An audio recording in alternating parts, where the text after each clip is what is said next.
Good afternoon and good evening, everyone. Welcome to week 3 of the Indo-Dutch Cybersecurity School 2025. Welcome back. I hope everyone has had a lovely break and happy Diwali as well. I hope you've all had a lovely time with friends and family.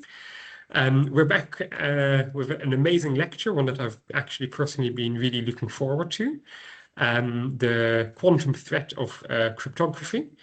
So this is definitely going to be a really fascinating lecture. But just before we begin, I've just got a little bit of housekeeping.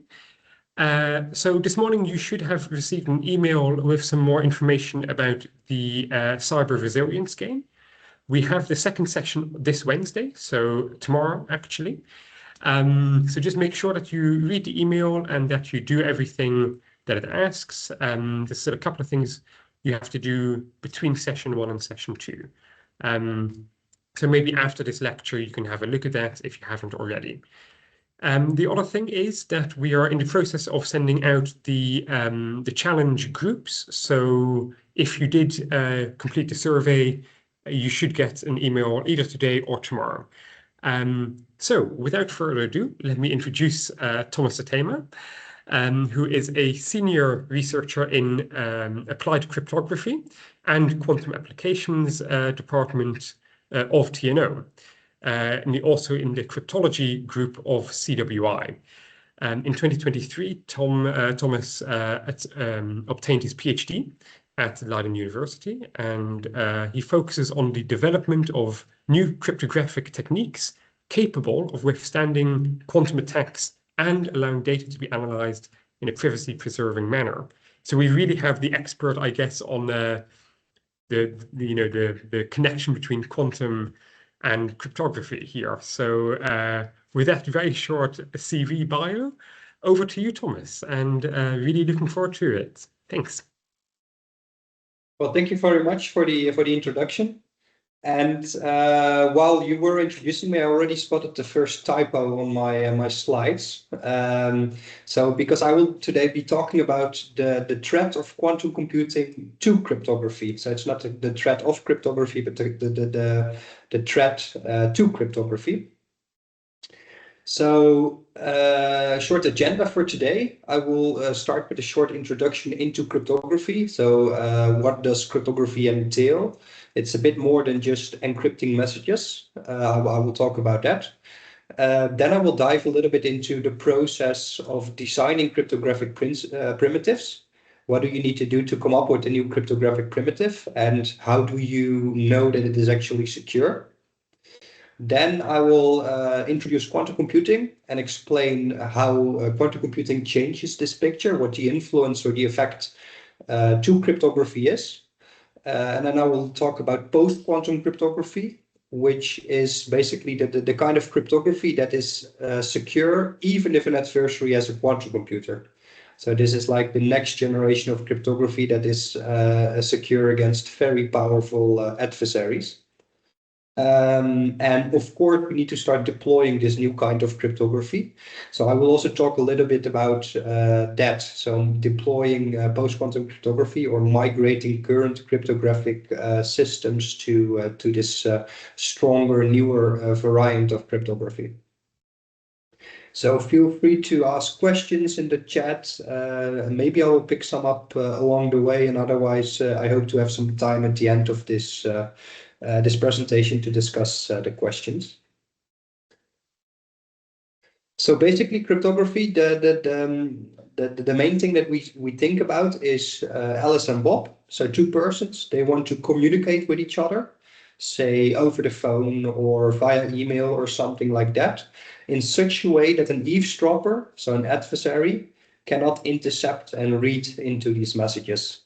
So we really try to protect the confidentiality of the conversation between Alice and Bob in this case. So that's like what most people think about when you mention cryptography. But cryptography is a bit more than that. So cryptography basically deals with these four principles or security properties. So confidentiality was already mentioned, but also integrity. because you can imagine that we not only want confidentiality against Eve, but we also want to make sure that Eve cannot change the message that was sent by Alice and Bob. So think, for example, about the banking transaction that you make. So you send a message to your bank, I want to transfer 10 euros to this other account. Then, of course, you do not want an adversary to change that number or be able to change that number. So that's integrity of communication. Also, authenticity is quite important. So if Bob receives a message, Bob wants to ensure himself that this message was sent by Alice and not by Eve. So you also want to take care of authenticity. The source of the message should be authenticated. And again, if you log into your bank account, the bank also wants to make sure that the one logging in is actually the one that this person claims to be. And finally, non-repudiation. This is probably a little bit of a lesser known cryptographic functionality that you can achieve, which is basically that if Alice has sent a message to Bob, she will no longer be able to deny having sent this message. And non-repudiation is basically the core principle that blockchain technology tries to achieve. So in a blockchain technology like a cryptocurrency or something, if you have transferred a number of bitcoins, you do not want to be able, you do not want this person to be able to revert such a transaction. So non-repudiation is also an important cryptographic property. So the core message here is that cryptography deals with a bit more than only confidentiality. And probably all of you know that cryptography is omnipresent in our digital infrastructure. So we use it when we log into our bank accounts, when we make a transaction with our credit card or our debit card. If we visit the website, then most websites are protected with cryptography.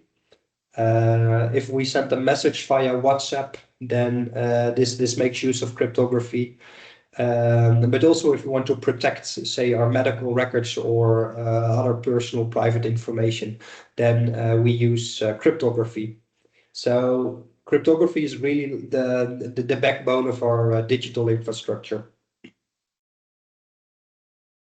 So let us go back and look a little bit at the history of cryptography. So I think the first instances of cryptography were actually with the non-standard hieroglyphs. So this is not the thing that you think of typically, but these were basically hieroglyphs that were changed or modified a little bit. So and they did this to create puzzles for the people traveling by. So you would see, as a traveler back in the day, you would see these hieroglyphs and you would say, okay, these are non-standard. Can I perhaps translate them? Can I decipher them, decode them? And this is, you could consider this as a first example of the use of cryptography. But nowadays, of course, we know how to solve these puzzles, and this kind of cryptography is actually broken, you could argue. And another example, probably most of you know this one, is Caesar cipher. So Julius Caesar in the Roman times, he used this cryptographic method to encode or to encrypt his messages to his generals. And this worked quite well, but nowadays we know that this cipher is actually not secure. It's quite easy to break. Even with pen and paper, you can break a Caesar cipher. So do not use it. Then we skip a few years, a few decades actually, and we go to the 1500s. And this was when Vignere defined a new cipher, the Vignere cipher. And this was actually dubbed or called le chiffre indéchiffrable. So the unbreakable cipher, the unbreakable code. Well, people thought it was actually unbreakable, but it took over 300 years for someone to find actually a solution for breaking this code. So nowadays we know that the Vignere cipher is also completely broken and you should not use it in practice anymore. Then again, we skip some years and we go to the Second World War, the Enigma code. Also probably most of you know this one.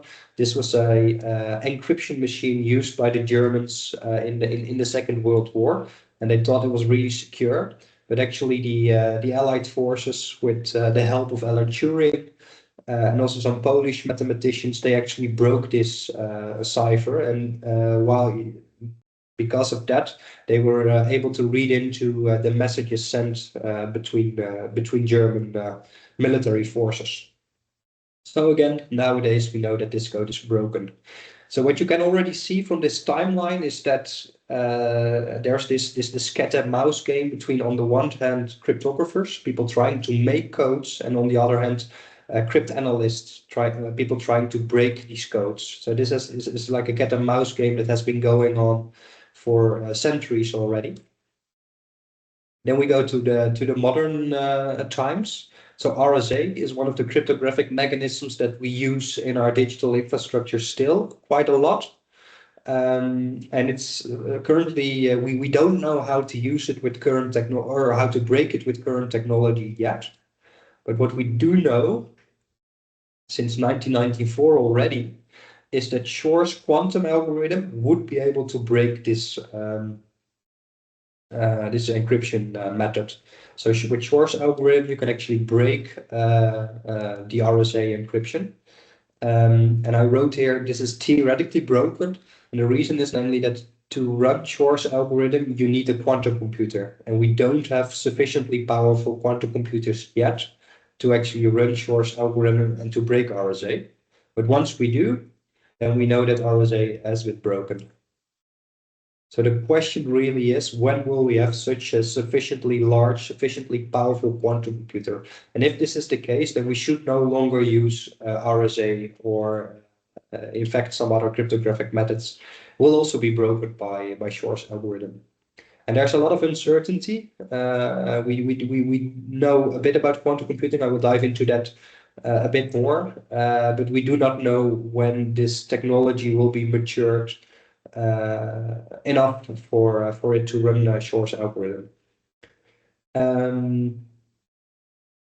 So to get back to this, what I want to emphasize is that this quantum computer is sort of the next chapter in this ongoing arms race between code makers on the one hand and code breakers on the other hand. So what needs to be done by the cryptographers is we need to develop new cryptographic mechanisms that are even more powerful, that are secure even against these quantum attackers. So that's actually what the chapter, the cryptographic chapter that we're in right now, developing these kind of cryptographic algorithms, also called post-quantum cryptography. So let us take a step back and dive into cryptography a bit more. So basically, cryptography can be divided into two main categories. So the first one is symmetric cryptography. And this is called symmetric because both ends of the communication channel, so say Alice and Bob, they both use the same secret key. So they both have a secret encryption and decryption key, and they can use this key to encrypt communication. They encrypt messages, and they can also use the same key to decrypt. So it's really symmetric in that sense. And remember, it's not only encryption and decryption, but it's also authentication and some other functionalities or properties that we can achieve with this kind of technique. So examples, we already saw a couple of examples. So the Caesar cipher, the Vignere cipher, Enigma, but also AES, DES, Blowfish, Salsa 20, Cha-Cha 20. These are all examples of symmetric key cryptography. And the nice thing about symmetric key cryptography is that it is very efficient. So we can deploy it in practice. The downside is that it actually needs this pre-shared key. So you can only use symmetric key cryptography after you've distributed this key between Alice and Bob. And if Alice and Bob know each other, they've met in person, then of course this may not be a big problem. But if you want to communicate with someone over the internet, then this is really a big problem. How do you make sure that you get the same secret key? Because you cannot send it to the person you want to communicate with yet, because then everyone eavesdropping the communication channel would receive the secret key. So that's what I'm referring to there, is the key distribution problem. So to solve this key distribution problem, we actually have another category of cryptography, asymmetric or public key cryptography. This is much newer, much younger. So the concept of asymmetric cryptography was only introduced in the 70s. So there was a big breakthrough. And the idea is basically that you use a public key to encrypt communication, encrypt messages, and you use a private key to decrypt this information. And the very nice thing about this concept is that the public key can be shared over the internet, over an insecure channel, and then everyone with knowledge of the public key can send you messages in private. So there we have this asymmetry between encryption and decryption. We use different keys.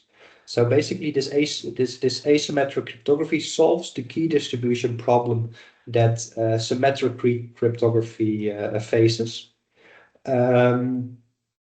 Its security is typically based on hard mathematical problems. We will dive into that a bit more later on. And it's typically asymmetric key cryptography is a little bit less efficient than symmetric cryptography. And this is why these two are typically used in combination. So asymmetric cryptography is used to share the secret key. And then from that point onward, you can rely on only symmetric methods for efficiency reasons. So some examples are RSA, elliptic curve cryptography, the Diffie-Hellman key exchange. These are all examples of asymmetric cryptography. We will be mainly focusing today on the second category because this is the category that is most severely impacted by the quantum computer. So you could argue that the effect of quantum computing on symmetric key cryptography is much smaller, maybe even negligible, whereas the effect of quantum computing on asymmetric cryptography is actually quite severe. So let us now dive into the process of designing cryptographic primitives. So what we actually need is we need an algorithm such that encryption is easy. Everyone should be able to encrypt messages, should be efficient. However, decryption with the private key, should also be easy because if you are the intended recipient of a message, you should be able to decrypt and read that message. So all in all, this should be efficient. However, decrypting without the private key should be extremely hard. This is basically what an attacker tries to do. So those are like the properties that we're actually looking for in a cryptographic scheme. So if you translate that to a more abstract language, then you see that what you actually need is this so-called one-way function. You need a function such that it is easy to compute this function in one direction, but it is extremely hard to decrypt compute this function in the other direction.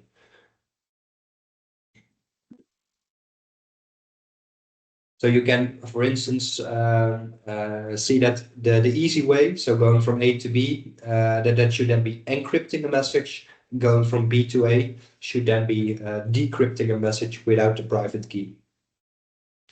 So, and this private key should actually, so that you need a little bit more because you also need this trapdoor, making going from B to A easy if you actually have this private key. So this one-way function, that's something that we're looking at. So let us look at an example, factorization. So going from A to B, in this example, is multiplying two numbers. So 7 times 13 is 91. Well, you can do that without a calculator, without pen and paper. That's a very easy calculation. Then if we increase the numbers, then things become a bit harder. But for none of these three examples, these three multiplications, you actually need a calculator. You can do this with pen and paper, so it's really an easy problem to multiply two numbers. However, the reverse, so given a number and finding the prime factors or the factors of this number, splitting it into two different numbers that multiply to 57 in this example, that's actually a very hard problem. So you can think about this a little bit, but probably if you want to find the factors of 57, you just start trying. Well, and 57 is still a small number, so you will quite soon find the solution that 57 equals 3 times 19. But then if we start making the numbers bigger and bigger, things become harder and harder. And actually, we don't know how to do this more efficiently than just much more efficiently than just trying the different prime factors. So there are some more complicated involved techniques that make factorization a little bit more efficient than just trial and error, but not much. So this is actually a very hard problem, finding factors of numbers. While multiplying numbers is easy. So here we have this asymmetry. Going from A to B is easy, but going from B to A is very hard. And the interesting thing is that in 1978, Rifus, Shamir, and Adelman, so the ones that you see on this picture, they actually found out how to turn this asymmetry into an encryption mechanism, into an encryption protocol. So they used this hardness of the integer factorization problem to construct an encryption mechanism. And what holds for RSA, this is one of the first examples of such an asymmetric encryption scheme. But what holds for RSA also holds for many other public key encryption schemes, is that we mostly do not really know how to prove security. So we don't have a mathematical guarantee that the integer factorization is actually a very hard problem. We simply don't know how to solve this factorization problem efficiently. And because no one does, at least to the best of our knowledge, we assume that this problem is actually a hard problem. But that's an interesting fact. So most of our cryptography is based on such an assumption. And then we try to substantiate such an assumption. We try to research it. And the longer we research it, the more trust we gain into this assumption. And also sometimes we think that the problem is hard, and then if some other people look at it, it turns out to be actually an easy problem. So this process of trying to find solutions for a hard problem, or trying to break cryptography, that's referred to cryptanalysis, and this is actually crucial for our digital systems, because it helps us find out which systems are insecure, and also build trust in the systems that we actually believe are secure. And also quantify the hardness. So what it actually means is that I tell you that it is a difficult problem, but then of course you want to know how difficult is it? Does it take you 1 second to solve a problem? Does it take you 1 year? Does it take you 10 years? So actually quantifying the hardness of a difficult problem is a very important task in cryptography. And it takes many years of cryptanalysis before we actually trust a system and before we can actually deploy it in practice. I will get back to that later on. So now we talked a little bit about the basics of cryptography, and also about designing cryptographic primitives. Let's now look at quantum computing. So I will not dive into the details of quantum computing, but what you need to remember is that quantum computers present a fundamentally different way of computing. So where classical computers make use of bits, so a bit is either a 0 or a 1, that's like the binary option. Quantum computers make use of qubits, and qubits are actually these linear combinations of a 0 and a 1, complex linear combinations. What that in practice actually means is that a qubit can take any value on this sphere. This is actually a Bloch sphere, and a qubit can take any value on that sphere. And the nice thing is, so the basic intuition of quantum computing is that if you perform computations on qubits, you're actually performing computations on both a 0 and a 1 simultaneously. So there's this intuitive parallelism that you can achieve. And if you can exploit that parallelism, which is actually a very hard problem, then you can have a very powerful computing machine. And that's actually what quantum computers aim to do. So there's immediately an important nuance. So you do computations on a 0 and a 1 simultaneously. The problem, however, is that if you measure a qubit, then it falls back into one of the two states. So if I measure a qubit, I will either get a 0 or a 1 back, and I sort of lose this superposition.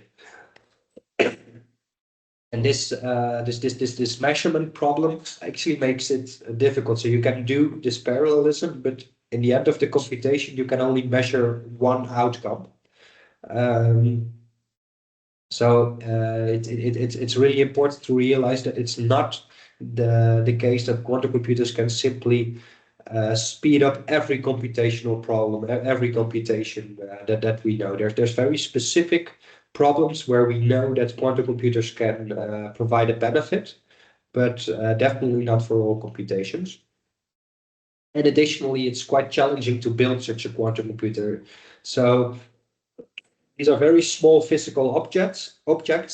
Think of electrons or photons that can instantiate a qubit, and it's very difficult to make sure that they don't interact with the environment. There's no coherence or decoherence, I must say, that they are stable and that you can do error correction on them. So it's very challenging physically to build qubits and to perform calculations with them.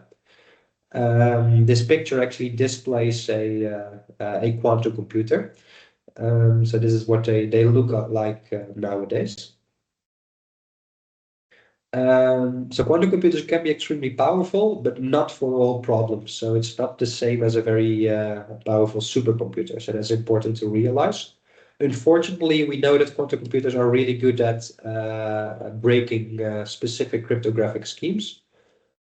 So this factorization problem that I mentioned earlier, that's something that quantum computers can do extremely well. So it uses a quantum Fourier transform. Well, let's not dive into too much of the details, but that's something that Shor's algorithm actually does. Another problem that quantum computers can solve extremely well is the discrete logarithm problem. That's also a problem that's used in cryptography a lot. We also have Grover's algorithm, somewhat younger algorithm. This allows you to do unstructured database searches. And theoretically, this could speed up a brute force attack or a brute force key search. And that would have an impact on, well, basically symmetric key cryptography. However, the picture is a little bit nuanced. So the attack on asymmetric cryptography, so the using Shor's algorithm, that's much more severe. So these kind of cryptographic mechanisms, RSA, elliptic curve cryptography, the Diffie-Hellman protocol, they're completely broken by quantum attacks. And the same does not really hold, so does not hold for symmetric cryptography. And if we dive into that a little bit deeper, then theoretically Grover's attack warrants the use of larger symmetric keys. So basically, to protect yourself against Grover, you should use keys that are twice as long as we use classically because of this quadratic speedup. But if you look at the more detailed analysis that have been presented the last couple of years, then we actually know that performing a Grover attack on symmetric key cryptography is a very long way from feasible. So you need a lot of quantum resources, and quantum computers are just not powerful enough to do this. We're actually a long way from being powerful enough to perform such an attack. So the conclusion here is that AES 128 is likely to remain secure long after the rise of cryptographically relevant quantum computers, so long after like RSA is broken, for instance. We do still advise the use of longer keys, so AES 256 where possible, but please don't prioritize the migration of symmetric key cryptography and really focus on RSA elliptic curve cryptography, because that's where the real risk is.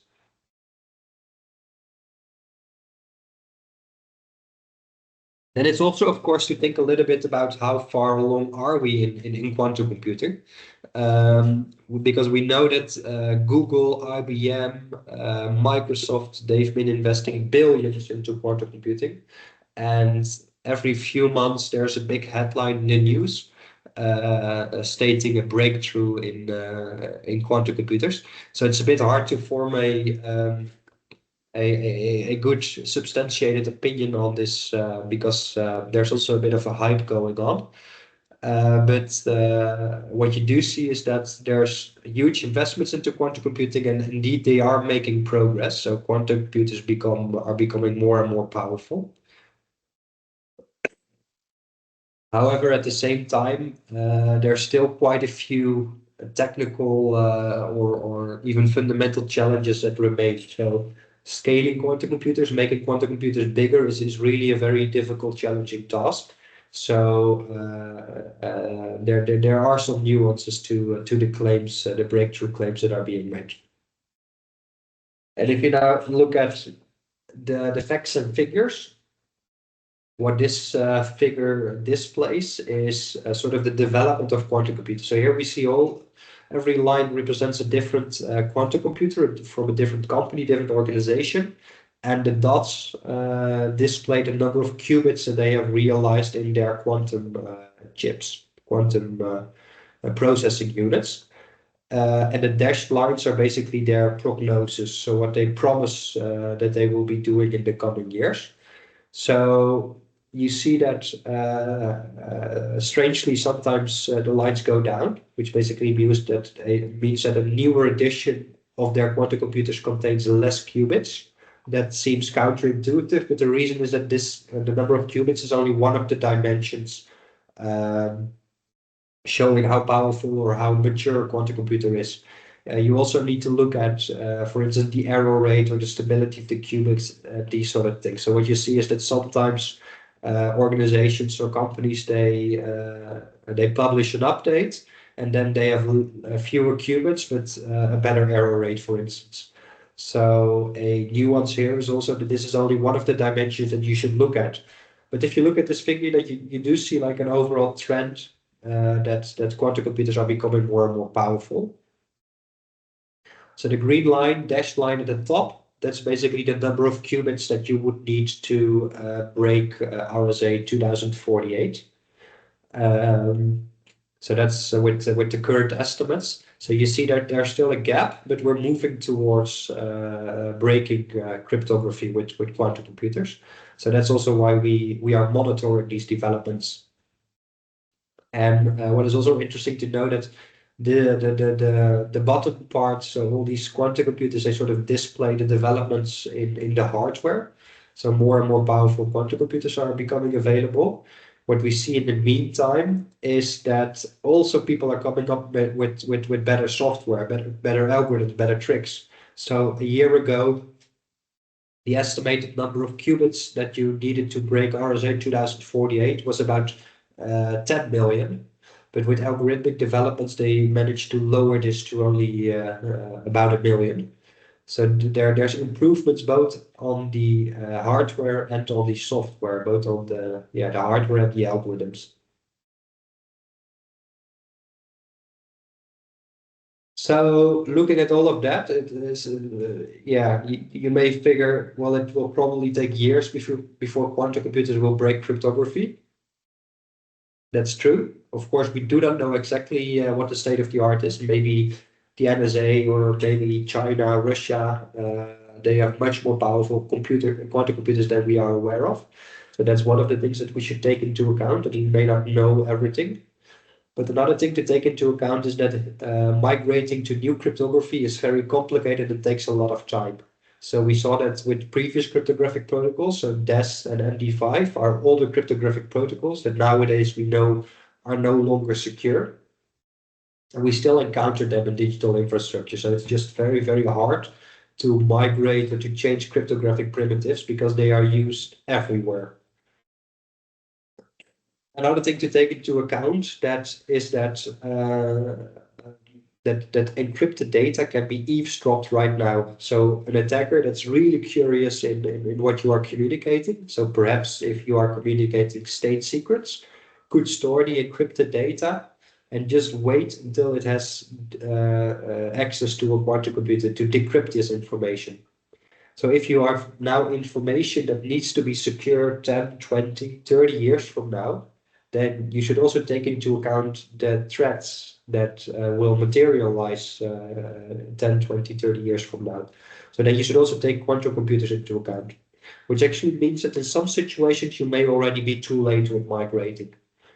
Well, some years ago, Michaela Mosca already published this theorem, a very simple theorem, stating that you need to keep track of these three variables. So the first two are what is the time that you need to update your IT infrastructure? And the other one is what is the time you want your information to be protected? And if these two add up to a number that's larger than the time it takes to develop a quantum computer, then you already have a problem. So basically, this is in general, not only for the quantum threat, but in cryptography, you have to take into account the threats of the future. So please don't wait too long before you consider this threat realistic. So this store now, decrypt later attack may seem like science fiction, but we know that many nation states actually have huge data warehouses where they just monitor information. So for instance, the NSA data warehouse is a huge warehouse with a lot of servers and computing facilities where they could actually perform these store now, decrypt later attacks.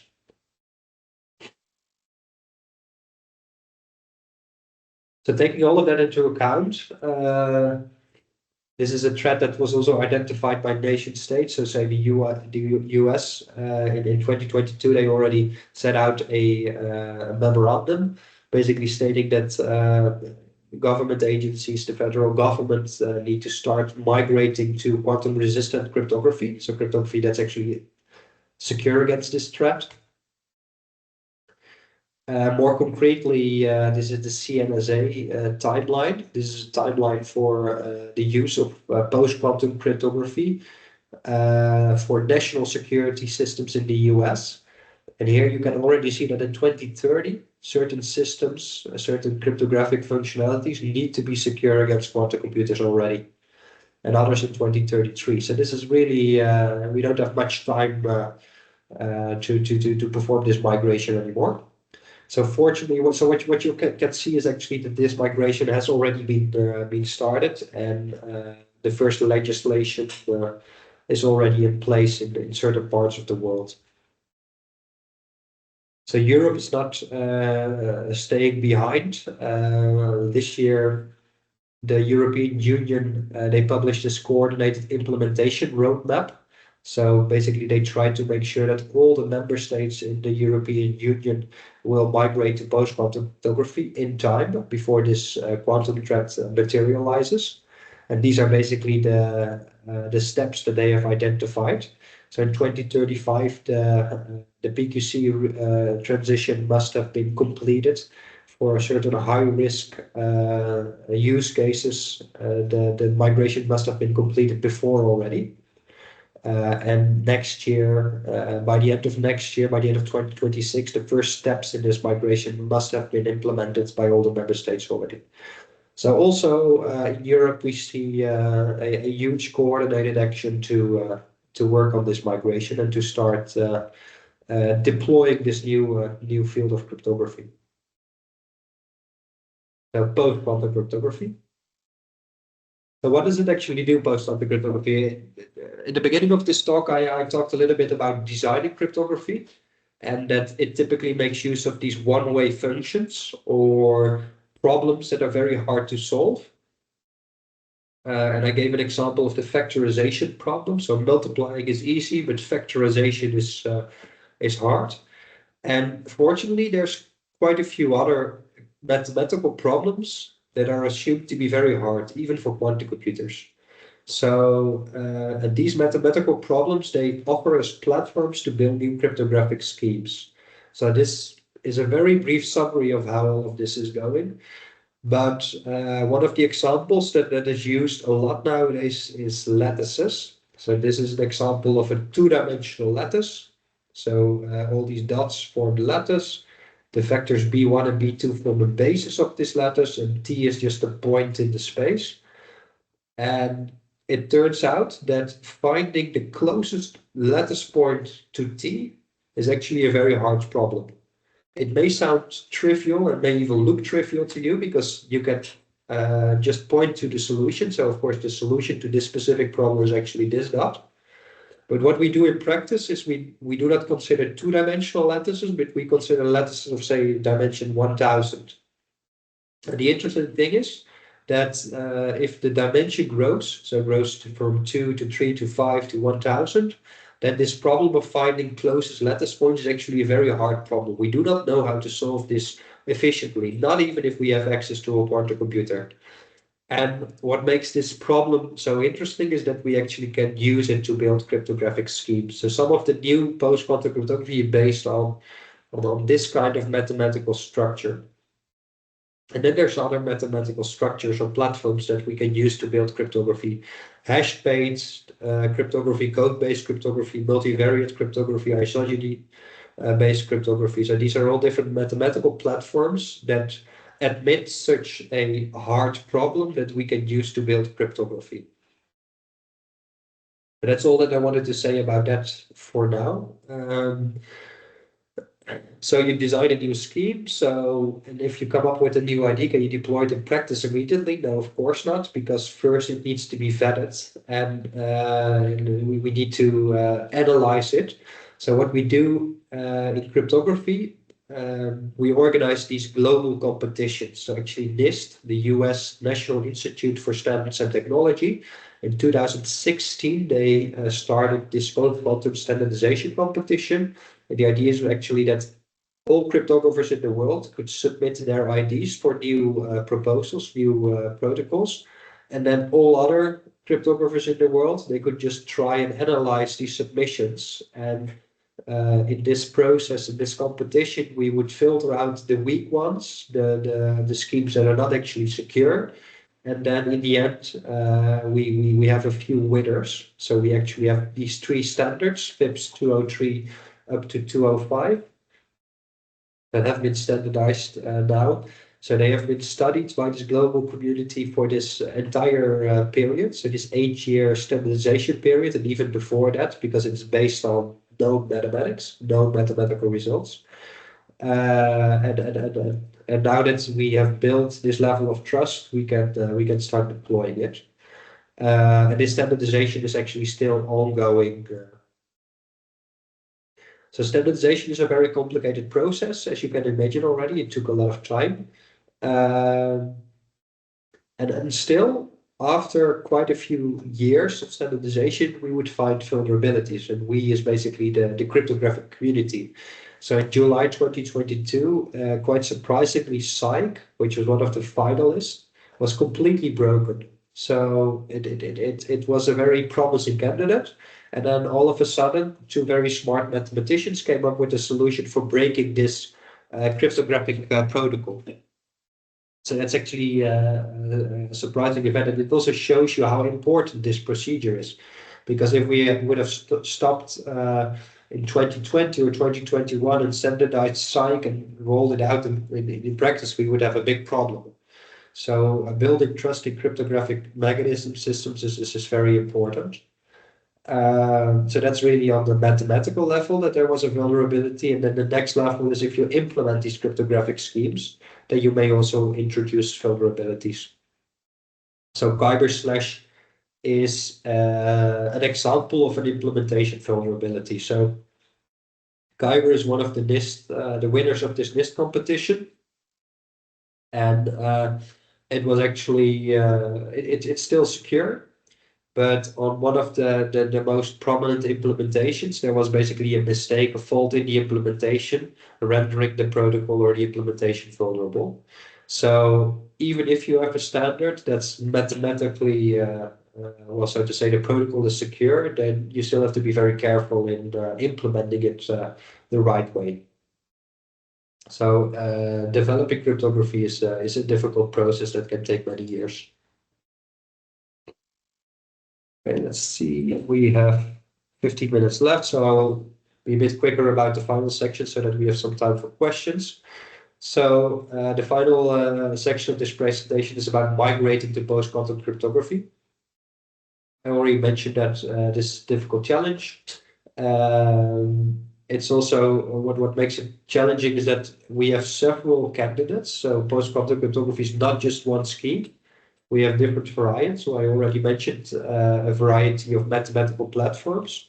So all of these mathematical platforms give us cryptographic protocols with different pros and cons. Some are more efficient in one dimension, others are more efficient in another dimension, others are more secure or more conservative in some sense. So it's not always trivial which protocol to choose. Oh, my bad. And then besides these technical challenges, you also have legal challenges. So we have to be compliant with regulation. So we cannot just make changes to our cryptographic infrastructure without looking at the legislation. We have organizational interoperability challenges. We have supply chain dependency. So migrating cryptography is extremely challenging. So don't wait too long. So Etsy introduced this three-step approach. First, diagnosing where you use cryptography and what assets you are trying to protect, then make a planning of your migration, and then actually start executing.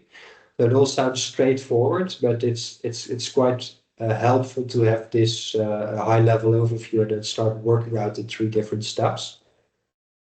I want to mention that some organizations have actually started migrating already. So Apple has a PQ3 protocol for their iMessage protocol, which is secure against quantum adversaries. Signal has a quantum-resistant encryption. Two-time mail, a mail server, also has quantum-resistant encryption. And in fact, most browsers nowadays have post-quantum encryption enabled by default. So if you look at your Chrome browser, for instance, and you have the latest version, then you can find here in this page that you're actually making use of Kyber, which is post-quantum cryptography. And you also see here that this X25519, that's elliptic curve cryptography. So your browser actually makes use of a hybrid combination of classical and post-quantum cryptography. So even if Kyber turns out to be insecure, you still have this layer of protection by your elliptic curve cryptography. Yeah, this is a nice figure that you can also find on the Cloudflare website. They're basically keeping track of how many of their connections have been secured with post-quantum cryptography. This figure is already a bit outdated, so you should look up their website and find a more recent number, which is much higher than this 8.9%. And that was the final slide. So thanks a lot for listening, and I think we do have some time for questions now. Amazing. Thank you so much. And great timing as well. This was a really interesting lecture, and I really enjoyed it as well. I find it fascinating to see kind of also the history of cryptography. That was fun to see in the beginning. We do have some questions in the Q&A. Please also type into the chat if you do have any other questions, if you've got anything on your mind, just add it in, and hopefully we have time. So we've got one question from some anonymous users. Do quantum computers make all cryptography unsafe, or are there some types which are still completely safe, completely immune, I guess, to quantum threats? So yes, the short answer is yes. There's certain cryptographic algorithms that are completely immune to quantum computers. There's a bit of a nuance there. So I mentioned before that we have the symmetric cryptography like AES that we use in practice nowadays. It will take many years before quantum computers will actually affect the concrete security of AES. but it's not ruled out. So in the far future, this may still be the case that AES is affected by quantum computers, but then only in a minor way. So you can sort of mitigate that or resolve that problem by increasing the length of your key a little bit, and then you're safe again. So there is a big difference. So some cryptography is affected not at all, some only a little bit, and then we have RSA and elliptic curve cryptography that is affected a lot by quantum computers. That's basically completely broken. Yeah, yeah. Amazing. So we actually have a question by Dr. Shriram, who is also one of the key organizers and is with GCSI. And he asks, any idea of the investment required for an organization to migrate to post-quantum computing? That's a very interesting question. So that depends a lot. So that depends a lot on what kind of organization. So if you're like an SME, a small organization, then probably you don't have to do a lot yourself. Because then you rely on vendors for your cryptographic infrastructure. So what you need to do is you need to assess what kind of risks you have and start a conversation with your vendors. So then the problem is not too big. But if you are like a bank or something, then typically you have your own dedicated cryptographic infrastructure, then it becomes much, much harder. So I don't want to put a number to it, but we've been working with Dutch banks, for instance, and we looked at one very specific application within the banks, and we started migrating that to post-quantum cryptography. And what we needed to do is we needed to change 300 files and 3,000 lines of code to migrate that specific application to post-quantum cryptography. So it can be quite a lot of work. But certain parts are easy. So migrating TLS from 1.2 to 1.3 will already help, because then you will automatically have post-quantum support in there. But if you have dedicated applications, then it's going to be a bit more difficult.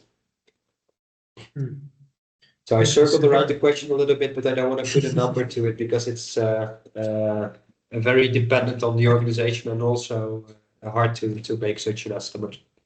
Yeah. No, very interesting lecture. First of all, thank you so much for that. And I'd really like to, there are so many areas that we can definitely talk about on this upcoming topic. So one question I had is that these libraries are available. Is it simply a matter of replacing files in the library or stuff, or do you need to do a lot more work in terms of the environment, the ecosystem, enabling so many other things? So in some sense, okay, so again, it depends a lot. So in some sense, in some settings, it's really a matter of replacing a library. So I mentioned TLS, for instance. So if you're making use of TLS, then upgrading your TLS version, that will already help you a lot. But the other example that I just gave is a tailor-made dedicated application for messaging within an organization. This application was not developed with the quantum threat in mind, so with the idea that in the future we might need to change the cryptography that we're using. So it was developed in such a way that there was a lot of hard-coded instances or references to RSA or elliptic curve cryptography, and all of these needed to be replaced or changed manually. So that it is a lot of work.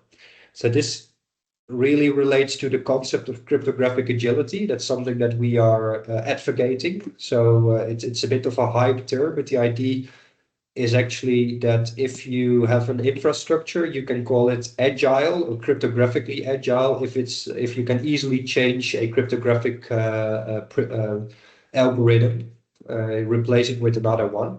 And the problem is that many infrastructures nowadays are not agile. And we basically say that the first steps that people need to do is clean up their infrastructures and make sure that they become more agile, because then the migration to PQC will be easier, and also future migrations will be easier. Thank you so much. Amazing. So we have got quite a few questions. So we have one which is asking, is all modern cryptography based on mathematics? And they have a bit of a follow-up question, which maybe is a nice way to tie it in, I'm not sure. What is the role of AI in cryptography? Is there a way, you know, is there a future there, or is it not really useful? So yeah, so in some sense you could say that cryptographic algorithms are mathematical or mathematical algorithms. So that's like the easy answer. So in that sense, yes. But I guess another way of looking at this question or interpreting this question is are all cryptographic algorithms based on the difficult or hard mathematical problems? And the answer is no. So, but like the efficient public key cryptography that we have, so where you don't have this key distribution problem, that is based on difficult or hard mathematical problems. So you can also come up with solutions or infrastructure that only use symmetric key cryptography, where you don't have this dependency on the hard mathematical problems, at least not that directly. But then you have this key distribution problem, so that it will not be feasible to secure the internet by that way. But certain specific applications could work like that. And then the second question was, what is the role of AI? So AI is also something that we keep track of. So basically, AI is a new tool that we can use to break or attack cryptographic algorithms. And before it was called AI, like machine learning, that has been used a lot already, and especially in side channel analysis. So if you analyze the security of cryptographic implementations, we've been using machine learning and nowadays AI quite a lot already to attack. So this is something that we need to take into account when we evaluate the security of a scheme. But mainly for side channel analysis, it has been done and is being done quite a lot. Great. So we have quite a fun question actually, I think, which kind of ties into what a lot of the students have been learning before. So if a hacker hacks a system and encrypts it with RSA, so that only they have the private key, how would an ethical hacker work within that company or another company to decrypt it? So if someone uses RSA to encrypt a system, how would an ethical hacker try to decrypt that? Yeah. If it's if that makes sense as a question, I'm not sure. Well, I guess it makes sense. So, but the thing about RSA is that we don't know how to break it. So if RSA has been deployed in the right way, so if the attacker is actually smart and knows how to use cryptography, then you have a big problem. You basically have to wait until a quantum computer is available before you can decrypt your system again. But it's not like we cryptographers know a way to break RSA and we just assume that our attackers or adversaries don't. We only deploy cryptography for which we really believe that it's secure. We just don't know how to attack it. So in this scenario, we would just have a big problem. Also, the ethical hacker. Yeah. I guess that's when we get into the whole ransomware debate again. And do you pay? Do you not pay? All of these things. We've got 2 minutes left. So I'm just going to do like one very last question, which maybe has a huge answer, but we'll try to do a quick answer. What is the geopolitical angle of quantum computers? Do you see some countries using them much more to break to do cyber attacks, or is it not really used in that way? Is there any I guess nuggets of fun information in that angle? Well, I think there is a clear geopolitical angle because if one of the nation states has a quantum computer that is strong enough to break cryptography before other nation states do, and actually before we have migrated to post-quantum cryptography, then this nation state would have a huge geopolitical advantage. It could break into all sorts of communication channels, infect systems, attack state secrets, and these sort of things. So it's definitely an important question to ask. However, in cryptography, we try to be very conservative, and we try to make sure that we've migrated our systems long before such an event occurs. This is going to be challenging, I know, but I know, for instance, that state secrets, they have different security guarantees, and they are typically. I would assume that all state secrets are already protected against quantum computers nowadays. I know in the Netherlands that our security agency, they have publicly stated already that this is the case, and probably for other nation states or other states this is exactly the same. But still, you would have a geopolitical advantage. But it's a bit guessing what happens behind the curtains of other countries. I guess they would not almost reveal if they had. Yeah. It's one of those things. Yeah, absolutely. A little bit, I guess, similar to what happened when during the war when they broke Enigma. I guess with the first computer, I guess it would be a similar kind of situation. It's a very good analogy. So back then, of course, the Brits, the Allied forces, they did a lot to hide actually that they were able to break the Enigma code. And they even sacrificed soldiers to hide this knowledge. Yeah. So yeah, kind of I guess beginning with history and then ending with a little bit of history. So thank you so much, Thomas. I see we're at the end of the session, so it's been really interesting. Thank you very much. It's been great having you here, and I hope that at the next Cyber School you can come again. Just for the students, we have this is the only lecture that we have for today. Tomorrow we are back to our regularly scheduled 2 lectures a day. We have firstly accountability in the digital age, and then we have the cyber resilience game, the second session. So thank you once again, Thomas, and I hope everyone has a lovely evening. Bye-bye. Thank you very much. Bye-bye.